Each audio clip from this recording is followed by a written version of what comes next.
ba yung mga pagkain na dapat inihahanda sa ating mga hapagkainan para makapagbigay ito ng swerte sa atin? Dapat meron ito. Una, dapat meron kayong mga bilog na prutas. 13 bilog ng prutas. Iwasan niyo yung mga prutas na maasim. Dapat prutas na matatamis lang. Kasi pag maasim, maaari itong mag-attract ng negative energy. Maglagay ka rin ng lemon. Kasi yung lemon, nagtatanggal ng negatibong enerhiya. Ganun din yung mga garlic. Okay? Nagtatanggal din yan ng negative energy. Maghanda ka naman ng mga kiyat-kiyat o kaya mga orange dahil ang orange na yan, pilugan at tumbas yan ng pera. Magbibigay yan ng maraming pera at swerte sa ating mga buhay.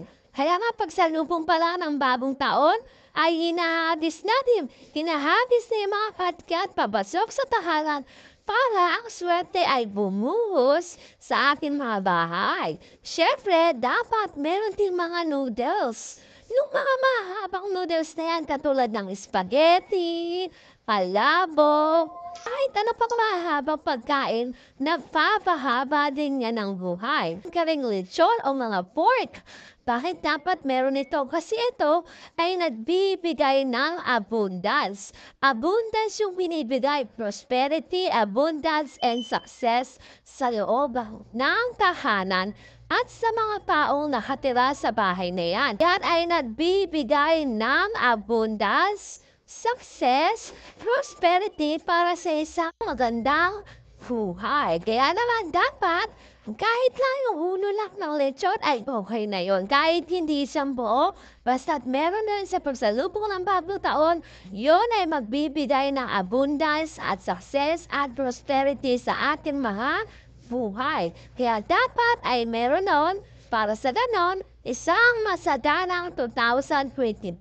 At syempre, hindi rin mawawala yung mga matatamis na pagkain katulad ng cake, donut, chocolate, cupcake, lahat ng klase ng matatamis kahit isa lang doon ay mas mainam na ihahain sa pagsalubong ng 2025 para sa isang matamis na pagsasama at magandang pagsasama ng buong pamilya. Dumplings, siopaw, dumplings, at saka yung mga yan ay nagpipulay puti yan. Alam mo ba, mga pulay puti ay maganda rin yan sa pagpasok ng blessings sa ating mga buhay. Ang dumplings kasi ay nagpapasok ng blessing. Maraming pasok na opportunity sa ating mga buhay. Maraming pasok ng blessing. Mas maraming dumplings na naihain sa pagsalubong ng bagong taon 2025 ay mas maganda rin ang pasok ng blessing at mas maganda ang magiging pasok ng kaperahan sa ating mga buhay. Huwag kakalimutan na dapat meron din tayong mga pagkain niyan dahil according o ayon sa mga pungsoy, ang mga pagkain niyan ay nagdudulot ng swerte, lalo na yung mga lumpia. Di ba ang mga lumpia, sip-sip yan sa mga sustansya, sip-sip yan sa laman, kung saan ang laman yan ay nagdudulot din ng swerte. Kapag meron tayo niyan sa pagkainan, kapag habang kumakain tayo niyan, ay nagbibigay ito ng maraming blessing, nagbibigay din ito ng maraming swerte sa buhay. Mas marami nun, mas maraming abundance ang darating sa ating mga tahanan. Kaya dapat kapag meron tayong ihahain, huwag niyo kalimutan na i-consider yung mga lumpia. Kahit maliliit lang na lumpia ay okay na. Basta sa pagkainan, dapat meron kayong lumpia para sa ganon, isang masaganang pagpasok ng bagong taon 2025. At yung paghahain ng lumpia ha, siguraduhin nyo rin na may laman talaga siya at hindi puro balat para ang swerte ay nandiyan. Siyempre, hindi rin mawawala ang mga pagkain ng mga malalagkit. Pwedeng puto, yung mga malalagkit, bibingka, yung mga malalagkit niyan. Bakit dapat meron tayo sa hapagkainan natin sa pagsalubong ng bagong taon?